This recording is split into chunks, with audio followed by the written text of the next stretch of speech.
திமுகவும் பிரச்சனைகளும் ஃபெவிகால் போட்டு ஓட்டின ஃப்ரெண்ட்ஸ் மாதிரி ஒன்னிலிருந்து ஒன்ன பிரிக்கவே முடியாது. வந்த உடனே நீட்டை ரத்து செய்வோம், கல்வி கடனை ரத்து செய்வோம், கேஸ் சிலிண்டருக்கு மானியமா 100 ரூபாய் தருவோம், என்னெல்லாம் அடிச்சு விட்டுட்டு இன்னி வரைக்கும் கேட்கிறேன், இதெல்லாம் சொன்னாங்களே செஞ்சாங்களா?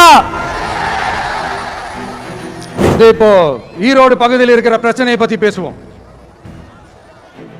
பெரியார் பேரை மட்டும் சொல்லிக்கிட்டு எப்படி அவரோட கொள்கைகளுக்கு எதிராக செயல்படுறாங்களோ அப்படிதான் இந்த மஞ்சள் நகரத்தோட மஞ்சளுக்கும் ஒண்ணும் பண்ணல, மஞ்சள் விவசாயிகளுக்கும் ஒண்ணும் பண்ணல. ஆராய்ச்சி மையம், சிறப்பு மையம்னு கோடி கோடியா டெண்டர் விட்டாங்க, பேருக்கு கட்டிடத்தை கட்டினாங்க. ஆனா உலகமே போட்டி போட்டு வாங்குற மஞ்சளை மதிப்பு கூட்டி விற்பனை செய்ய,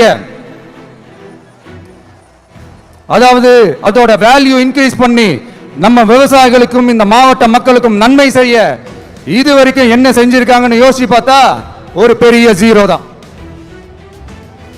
கரும்பு நெல்லுக்கு அரசாங்கம் விலை பிக்ஸ் பண்றாங்க, அதையும் ஒழுங்கா பண்றதில்ல, ஒவ்வொரு முறையும் பிரச்சனை. அங்க நெல் கொள்முதல் செய்யறதுல ஊழல். சரி, நாம கஷ்டப்பட்டு விளைய வச்சது வீணா போக கூடாதுன்னு நினைச்சு நம்ம விவசாயிகள் கேட்கிற லஞ்சத்தை கொடுத்தாலும் அதுக்கப்புறம் கூட அந்த கொள்முதல் ஒழுங்கா நடக்கிறது இல்லை.